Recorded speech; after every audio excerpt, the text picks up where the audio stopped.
Begin today at the Mishnah, towards the bottom of Nun Vav Amid Beis, the last Mishnah of this Pedic. Zok Heilige Mishnah, HaBachoir, VaHamaiser, VaPesach, the firstborn, the carbon that is brought, and then the meat goes to the Kayin. And the Maiser, that's the 10th of the animals that one brings as a carbon. And VaPesach, the carbon Pesach. Kodashim Kalim, and Shchitasam B'chol Mokum Ba'Azara, they can be shechted anywhere in the Azara. And V'dam Anton, Matona Achas, these have to be sprayed on the Mizbeach only once, as Rashi says, because regarding other karbanis we learned till here, even the oila, that does not have to be sprayed 4 times mamish around the Mizbeach, only twice, but it says there's saviv. Here though, it does not say around. And we learned this from what it says. The Gemara will learn out the pasuk was damam tizraik, therefore it's only one matana. But that one time has to be on that area in the Mizbeach where there is that amma of a foundation on the bottom, as we learned earlier in this Pedic, that on the Darim side and on the Mizrach side, there wasn't a Yisaid.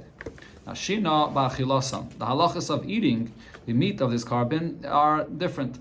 The carbon of the b'chayr, the meat belongs only to the kainim. As the pasuk clearly says, it's a gift for the kainim. Then the meiser behema that's brought as a carbon, what happens to the meat? The kainim actually get nothing. It goes only for the owner of this carbon.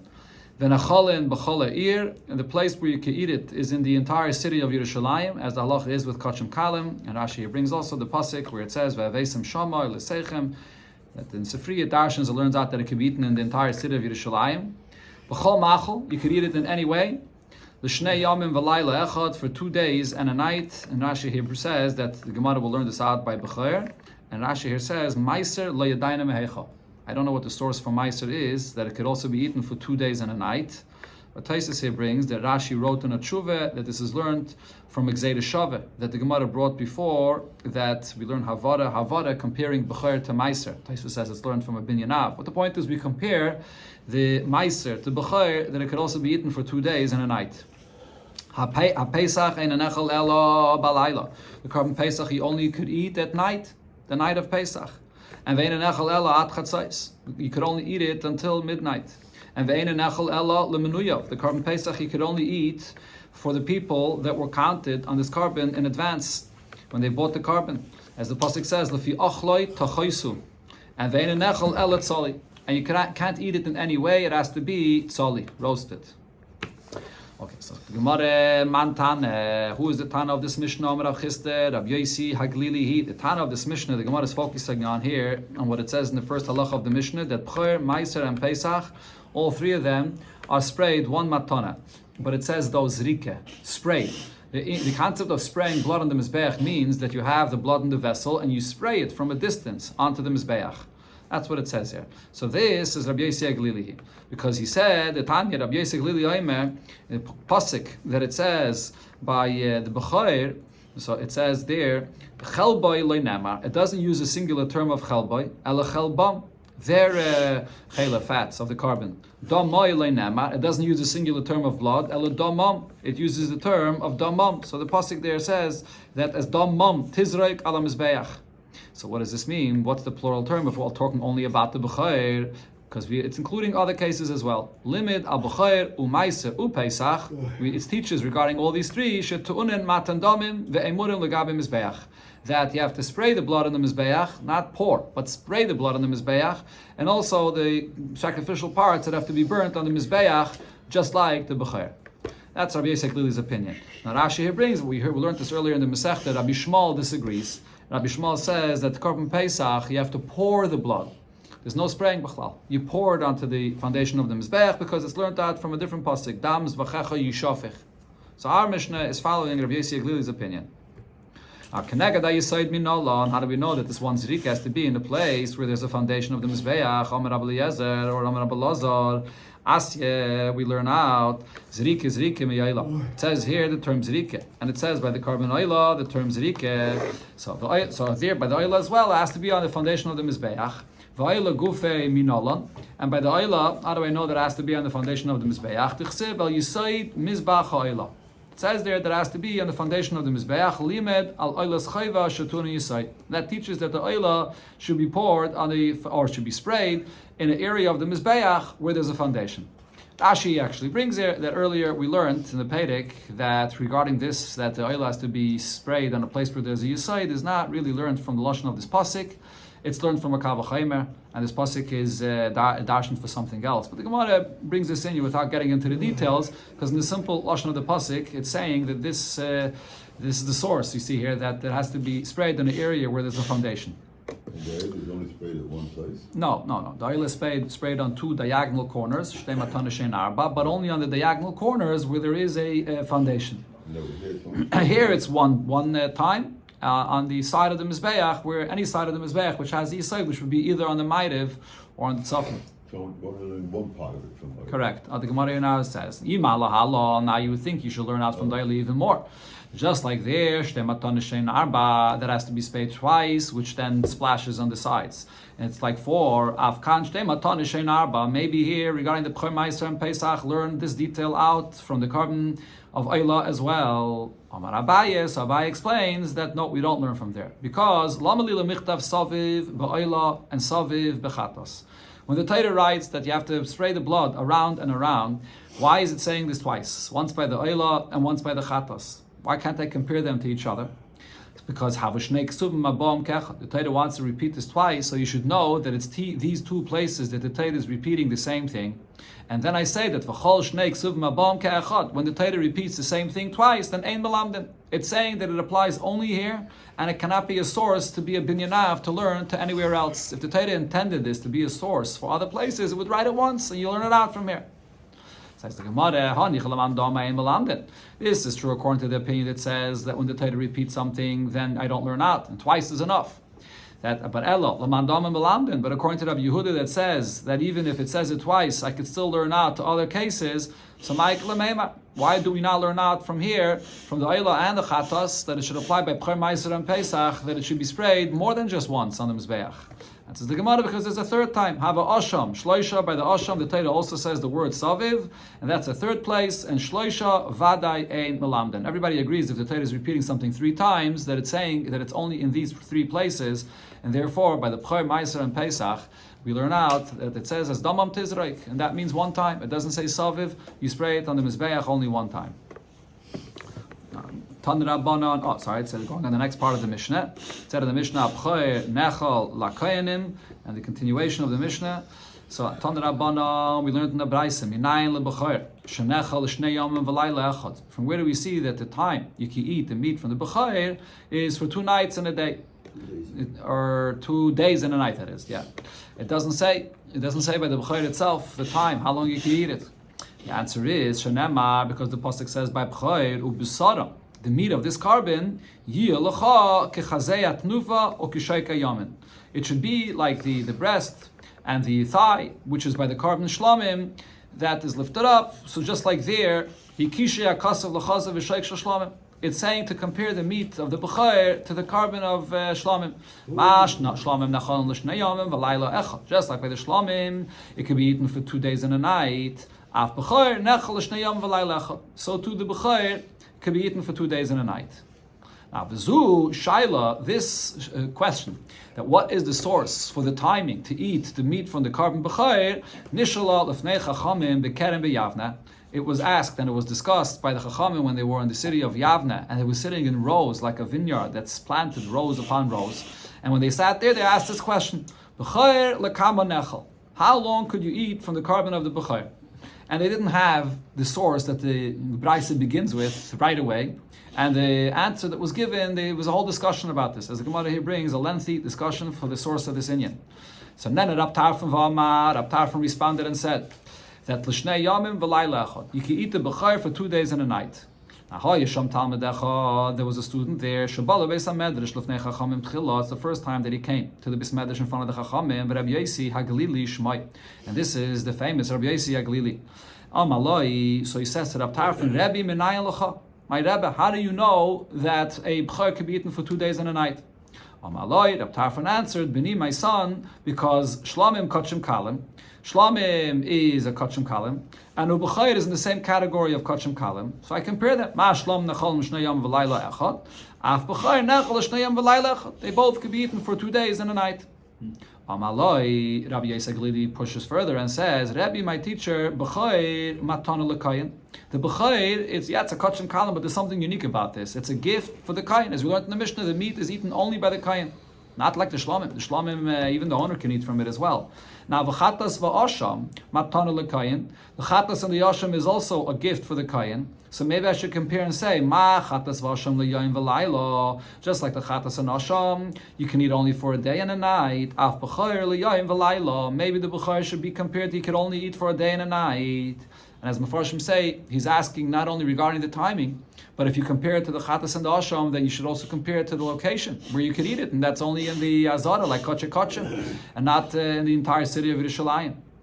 Amaloi, so Rav Tafran answers, Rav Yosef Glili, Nidin davar midavar v'nilma davar midavar. We're going to compare and learn one thing, one carbon from another carbon, and see that they should be similar.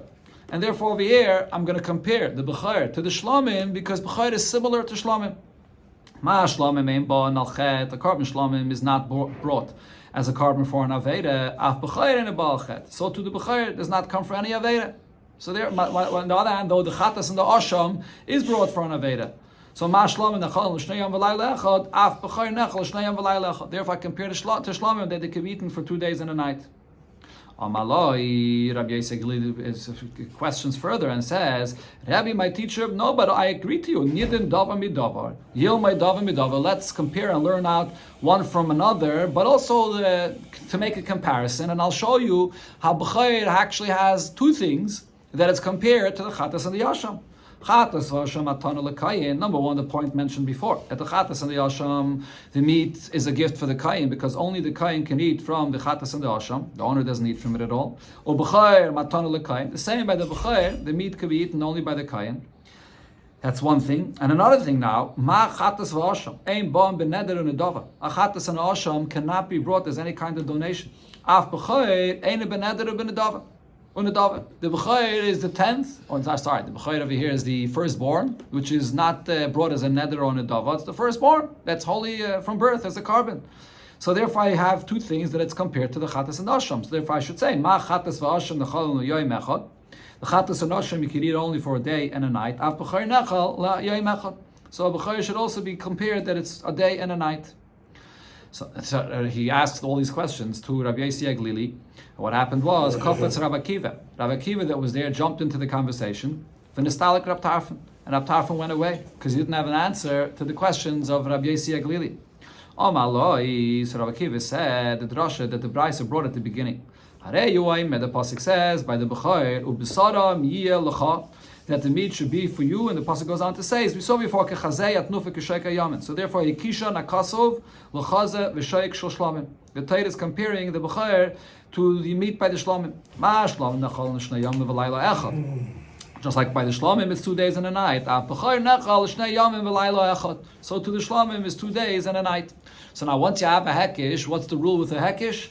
Ein meshivin ala hekish. The svaris that Rav Yosef Glili was asking does not apply here to refute this comparison that we see in the lashon of the pasuk that it compares it to the shlamim. Okay, but now Rav Yosef Glili still asks on this hekish as well. Amaloi, now he says to Rav Akiva, hikashtoi l'chazav v'shoik shel shlamim. You are saying that in the pasuk when it compares it to chazav v'shoik, it means the chazav and the shoik of the shlamim. But v'anima kishoi, I will, however, compare what it says here by the B'chayr to l'chazav v'shoik shel toida. That the chazav v'shoik is also by the carbon toida as well, that goes to the kayin. So I would say, ma toida nacheles l'yayim v'layla. Just like the toida you could eat for a day and a night. Av b'chayr nachal l'yayim v'layla. So to the b'chayr you could eat only for a day and a night. So the same hekish, how do you know that the hekish of the lashon of the pasuk, chazav v'shoik, is the chazav v'shoik of the shlamim? Maybe it's the chazav v'shoik of the toida. So here, Rabbi Yosef Glili's question is only regarding the timing of the carbon, that you should be allowed to eat it for l'yayim v'layla. Earlier, he asked a stronger question. He was asking to compare it to chatas and asham. And as I mentioned before, Hashem say, he's asking sai regarding the timing and sai regarding the place, that it should be only in the azara. But now you have two options. You could learn it from shlamim or taida. And both of them can be eaten in the entire city of Yerushalayim, but the shaila is if it's for 2 days and a night or only 1 day and a night. So how do we understand this hakish? Amaloi, so Rabbi Akiva answers him, basically accepting the argument of Rabbi Yosef Glili, that as far as this hekish itself is concerned, the hekish would be to taida. Because the rule is when you have a hekish, so you don't make the hekish for the maximum. You'll make the hekish to say for the minimum, for that you eat it for a day and a night. So how do I know that you can eat it for another day? Because Hareyu Oimer in the pasuk here by the B'choir it says Ubesaram Yilacha. And then when it says this, in that same pasuk, at the end of the pasuk, it concludes, and it says again, why does it repeat again? Why is it repeating that again? Because the Torah is adding another existence, meaning additional time, to what it just mentioned before, that you compare it to the Torah, that it can be eaten a day and a night. So it's adding another Havaya to know that there's more to this, that there's another day that you could eat it. Okay, so that's the source for this. So we're still not learning it out from Shlomo. Correct, exactly. According to Rabbi Akiva, he's saying that you're right, the Hekesh and the Pasik is to Torah. However, when it says then the additional words Yilacha is adding another day, that it should be like the Shlomo. That's the way Rabbi Akiva responded to Rabbi Yossi Aglili. So it goes on the Braisa now to say, when this whole conversation or the conclusion that Rabbi Akiva here said was said in front of Rabbi Shmuel, Amalahan, he told them, Tzu ve'imru loy le Rabbi Akiva, go out and tell Rabbi Akiva, Ta'isa, you made a mistake, because you're basically saying that you in the Hekesh is to Taida, which would be a day and a night. But that you need the extra pasuk of L'chayiyeh to say that it's an additional day. But that's a mistake, because Mehechon Lamda Shlamim. Again, let me read this again. Toida, that is, you begin from here. He made a mistake because Toida Mehechon Lamda Mishlamim. From where do we know, B'chlal, by the carbon Toida, that there is a Chazav V'shaik that goes to the Kain? By the carbon Taida itself, there is no pasuk that says that the Chazav V'shaik goes to the Kayin. That itself is learned with a Hekesh from the Shlamim. If so, we have a rule. Whenever you have something that you only know about this, by a Hekesh, through a Hekesh that is, and this is the rule by Kotchim that we learned earlier in this Pedic, could you then make a secondary Hekesh to learn to another place? So Haz Rabbi Akiva saying that I learned the B'chair regarding the meat, how long it can be eaten, how? From the Chazav V'shaik of the Taida, that can be eaten only for a day and a night. But the whole thing that there is a Chazav V'shaik by a Taida that goes to the Kayin, you learn that from a Shlamim. So you can't learn a secondary Hekesh. So therefore, ha'ein alecha lidain b'lashon achrain. Do not explain the limud of this pasuk of b'saram yilachak chazet nufik yishayk hayamin, like the last point that Rabbi Akiva said that it's a hekesh to taida, and you need those words l'cha yiyeh to add another day. Ela b'lashon rishon. Learn it like Rabbi Akiva initially said, that the hekesh is directly to the shlamim, because that's the only kind of hekesh you can make. If you're going to make it to the Taida, then you can't learn from Taida this detail, since Taida itself you only know from a Hekesh. This is the rule by Kotchim. Okay, till here is the Lashon of the Braisa. So now the Gemara is going to focus on this last Indian here, the Machlokes between Rabbi Akiva and Rabbi Shmuel. So first the Gemara explains the psukim here, what Rabbi Shmuel learns from it.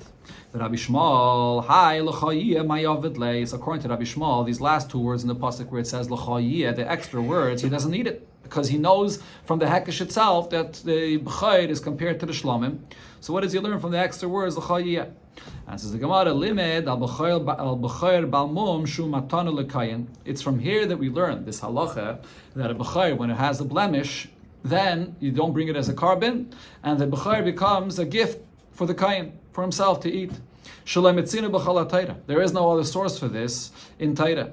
And so this is the source, l'cha yiyeh, that when there's a blemish, it's l'cha, it's for the kayin.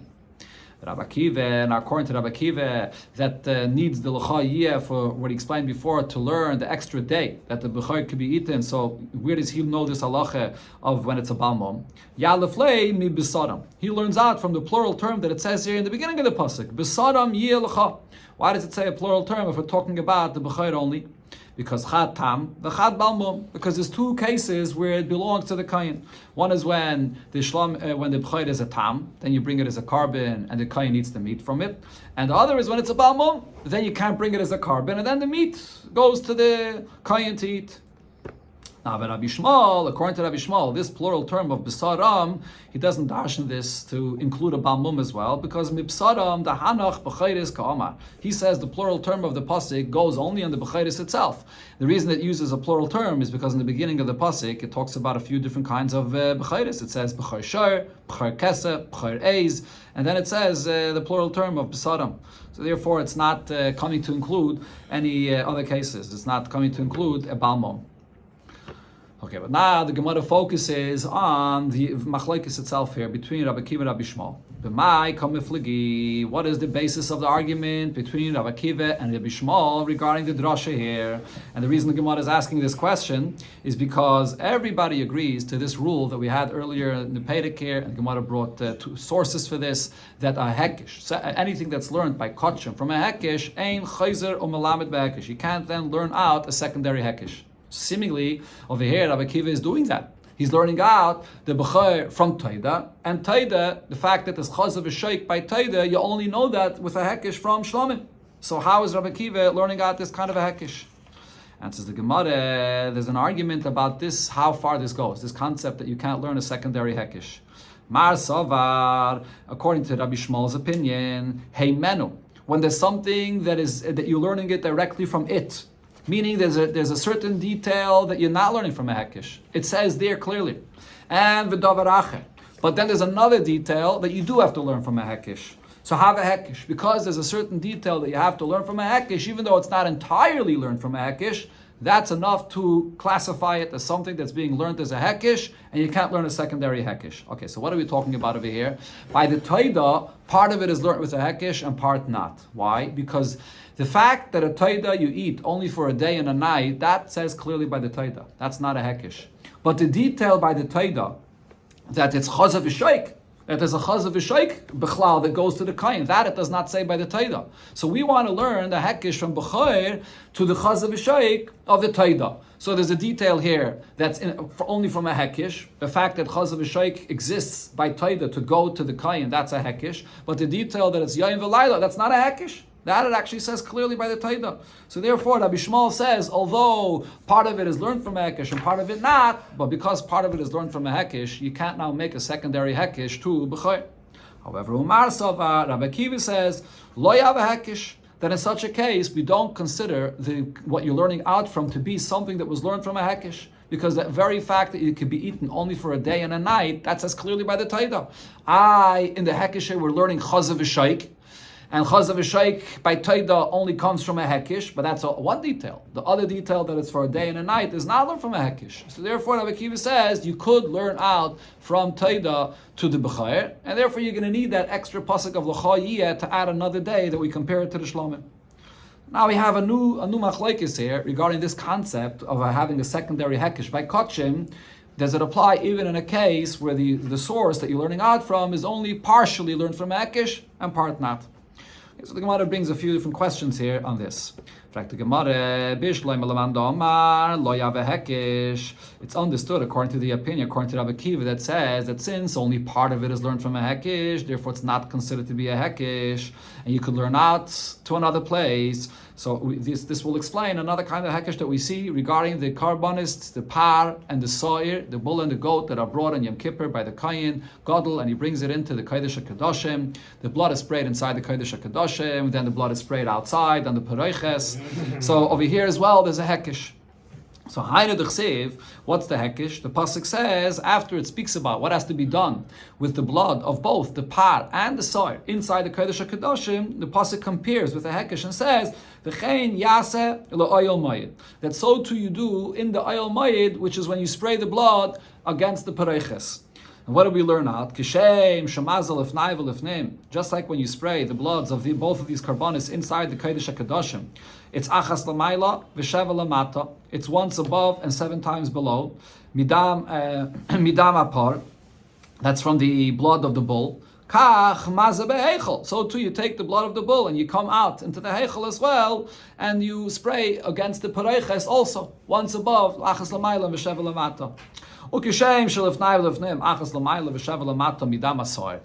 thing also with the blood of the goat that the Kohen shechted. So you bring it into the Kodesh HaKadoshim and you spray it achas l'mayla v'sheva l'mata. It's the same thing also, mazeh be'eichel, you spray in the heichel achas l'mayla v'sheva l'mata. Okay, so now this is considered to be a case that you're learning out what to do with this blood when you spray against the peroiches from what you do inside the Kodesh HaKadoshim, but what's done with the blood inside the Kodesh HaKadoshim in itself is only learned with a hekesh. So it comes out, we're making a secondary hekesh here. Why? So Rashi explains, when you look into the lashon of the pasuk, by the par and the soyer, by the par, the Torah clearly says that you have to spray it sheva lamata. But it also says to spray lamaila, but it doesn't say how many times. It's not clear in the pasuk how many times you spray lamaila. Now, regarding the goat, it's actually the opposite. Over there, it clearly says a lashon yochid, which means that you spray lamaila one time. But it doesn't say how many times you spray lamata. So how do I know regarding both of these cases, the par and the soyer, that you have to spray achas lamaila v'sheva lamata? It's because of a hekesh. I compare the par and the soyer to each other. The par I learn out from the soyer, the achas lamaila, and the soyer I learn out from the par regarding the sheva lamata. So now it comes out regarding both the par and the soyer that are brought inside and the way they are sprayed in the Kodesh HaKadoshim. Part of it says clearly in the pasuk what to do. Part of it is only learned with a hekesh from each other. So now you're learning out from what you do with the par and the soyer inside, which was learned only part from a hekesh, to what you do outside when you spray it at the peroiches. So you're learning out a hekesh from what you do inside, and inside gufe, part of it is learned with a hekesh. And we see that we learn out this hekesh this way. So this is understood according to Rabbi Akiva that says that since only part of it is learned with a hekesh, but part of it is not, so therefore you could not make a hekesh, it's not considered to be a secondary hekesh.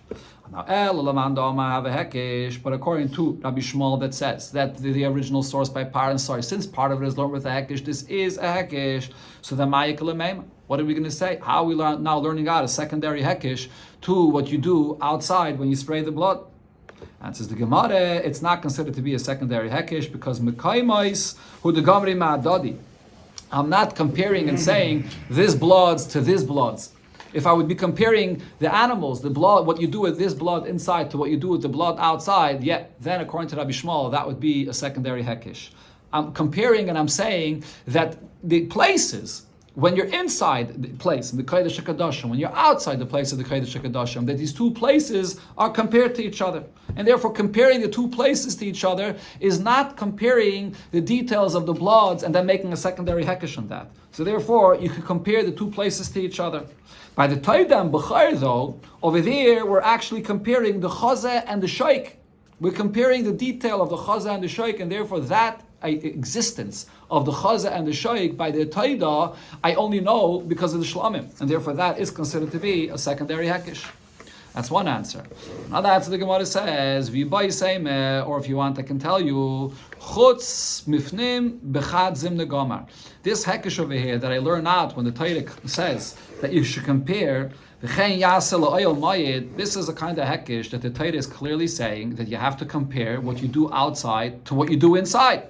The Torah is not saying that you should compare this detail to that detail. It's saying compare what happens outside to what happens inside. In other words, the point of this answer is it doesn't agree with the previous answer that we're comparing mekaimis.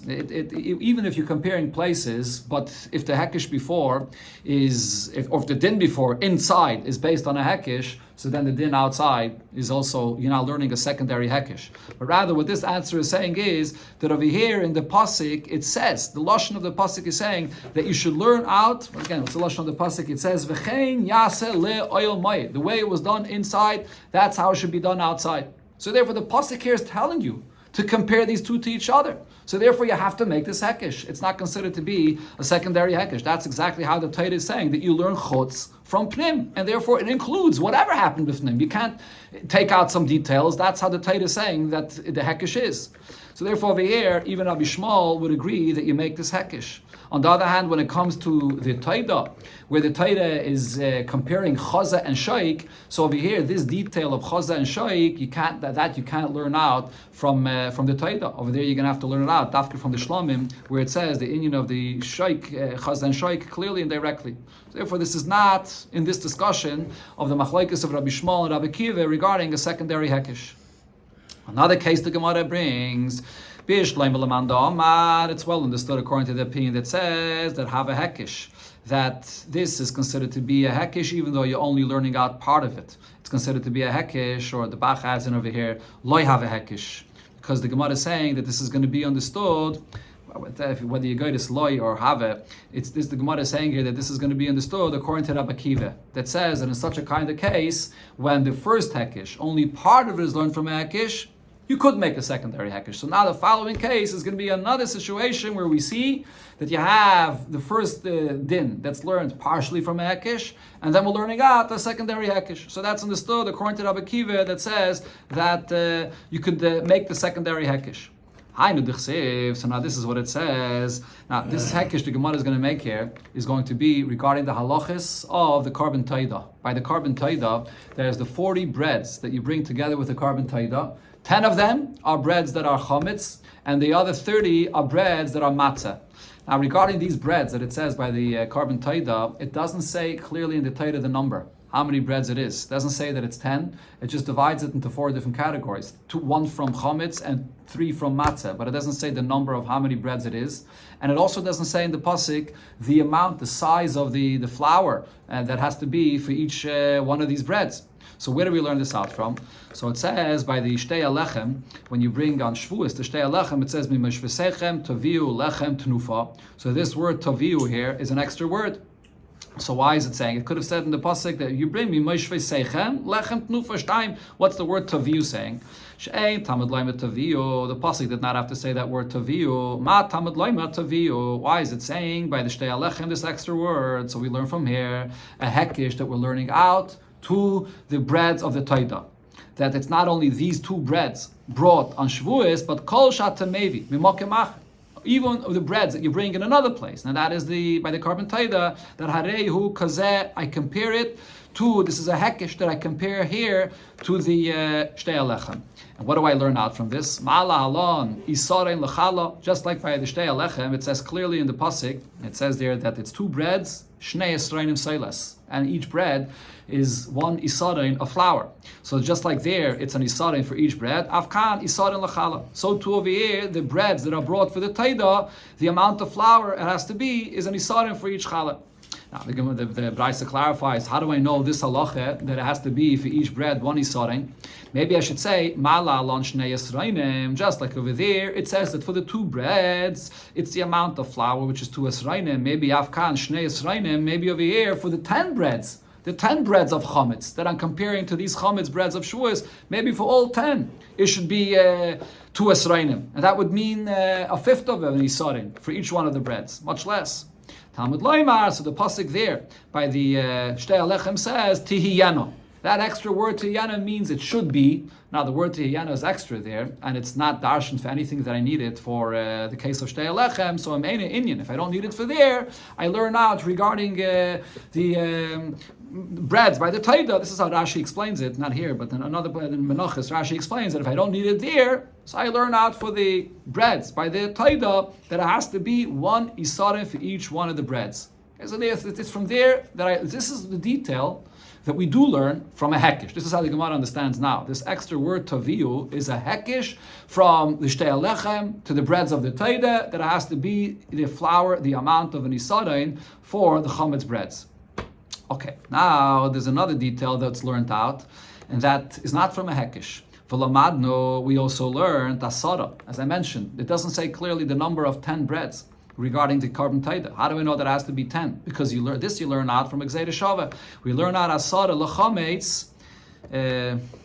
Okay, now the Gemara goes straight into the secondary hekish here, but there's another detail regarding what you learn out regarding the breads of the carbon taida. How do you know regarding the breads of the carbon taida? Rashi here brings. How do you know regarding the breads of the carbon taida that it has to be 10? That's not learned from a hekish. That's actually learned with the Gzeira Shava from Meiser. Just like by Meiser, this is actually from the Trumas Meiser that a Levi gives. Over there, you have to give 1 of 10. So too over here, you learn out that it has to be 1 of 10 that you give to the Kayan. What happens with these breads of the carbon taida? 1 bread of the 10 goes to the Kayan. So therefore you learn out from that, Gzeira Shava, that it has to be 10 breads, and 1 of the 10 is going to go to the Kayan. Okay. Okay, so now from this you see that regarding the halacha by the chametz breads of the carbon taida, there's one detail that you learn from a hekish. What detail is that? What we just said regarding the amount of flour. That's learned with a hekish from the word toviu that it says by the shtei alechem. And there's another detail, the number of 10, that you don't learn from a hekish. That you learn from Gzeira Shaveh, from, as I mentioned, by Meiser. So now the Braisa goes on to say, V'lomadnu asara l'chometz. We learn out over here, we see that you have to have the 10 breads of chametz and the exact amount that each one has to be from an isare. Now, asara l'matzah minayin, how do I know that I learn out similar regarding the 30 breads that there has to be? There's 3 kinds of matzah breads, and there's 10 of each kind of this matzah bread. How do I know to learn out that it applies there the same thing? And that would mean now that for the 30 breads, it has to be the 10 isarim. Has to be 10 isarim for these 30 breads, similar to the 10 isarim by the chametz. Which would mean that for the 30 breads of the matzah, there's a third of an isarim for each bread of matzah. Because again, we're comparing, now this is the secondary hekish. We're comparing a second hekish, the matzah breads of the taida, which are 30 matzah breads, to the 10 chametz breads that there are by the taida. How do I know to compare the matzah to the chametz? Talmud loima, so here I have a second hekish, al chalas lechem chametz. The pasuk there first speaks about the matzah breads, and then it says, in addition to al chalas lechem chametz. So I compare them. Neged chametz hava matzah. Corresponding to the 10 chametz breads, bring the same amount of matzah. Which means in the number of the amount of breads, the chametz is actually 10, and the matzah is more. The matzah is 30. But in the size of the amount of flour that's used, I compare it. There's just like by the chametz, it's 10 isarein for the 10 chalas of chametz. So too, it's 10 isarein for the 30 matzah. Okay, so now what comes out of here? There is a secondary hekish that I'm comparing the chametz breads to the matzah breads. And what was the first hekish? That the chametz breads of the taida was learned from the shtei alechem. So how are you making a secondary hekish? Says the Gemara, and this is understood according to Rabbi Akiva that says that when your first hekish is only a partial hekish, you could do this. So over here, regarding the chametz breads of the taida, part of it is learned with a hekish from the shtei alechem and that word taviu, but another part of it is not learned from a hekish. Another part of it is learned from Gzeira Shaveh, as I mentioned before, that you learn out from B'chair to Meiser. So because not all of it is learned from a hekish, you can make a secondary hekish. But however, according to Rabbi Shmuel, that says that have a hekish, that when you make that first hekish, even though it's only a partial hekish, but that's already one hekish. Since a part of the detail you only know from the hekish here, in this case, you only know the taida from the shtei alechem, that's already the first hekish. So now you can't make a secondary hekish from the chametz breads of the taida to the matzah breads of the taida. So how are we going to learn out this drasha here?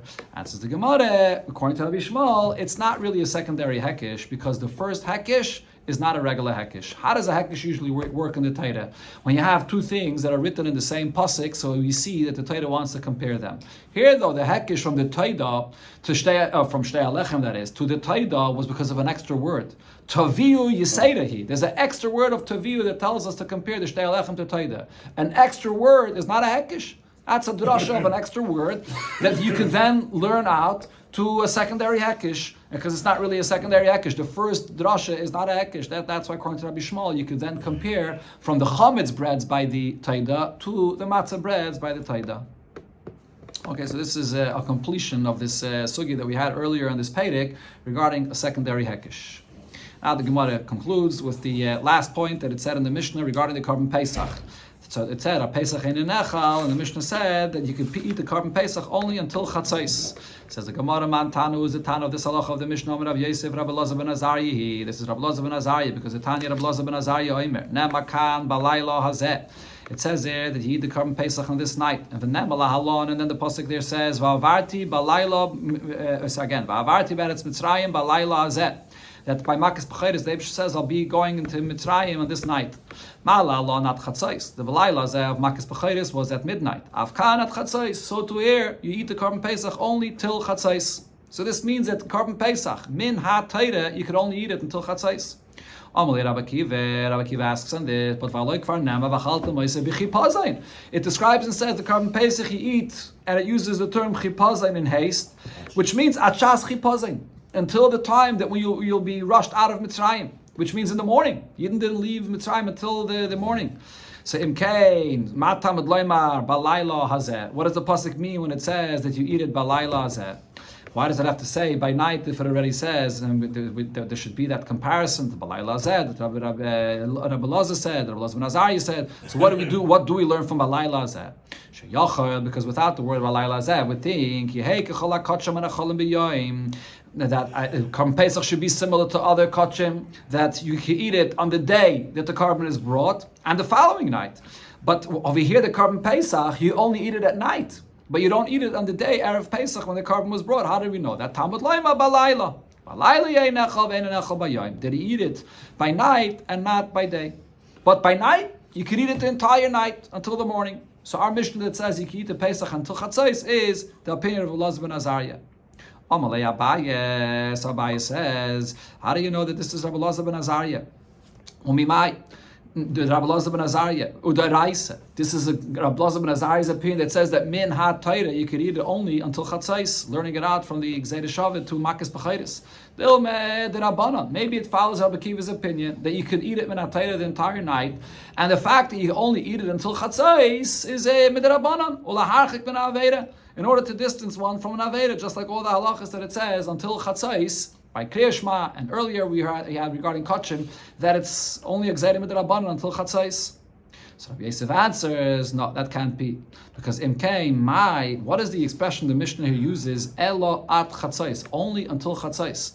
Earlier, when it also said other by Kachim that you can eat until Chatzais, it doesn't say Elo at Chatzais. It says until Chatzais. What's the Elo at Chatzais? Ella, the answer is ki hasam, because when it says the term of Ella at Chatzais, it wants to compare to the details that it said before. It says regarding eating, ve'einu nechel ela lemnuyav, einu nechel ela tzali. Those are details that are minatayda. So it's using the same term, that ma hasam dayraisa, just like those details are minatayda, afkan nami dayraisa. So to hear regarding the timing that you can eat until Chatzais, it's minatayda that you can eat only until Chatzais, which is according to Rabbi Elazar ben Azariah. Adran Allah, ezeh mekayma, shall return it to you. Perek ezeh mekayma.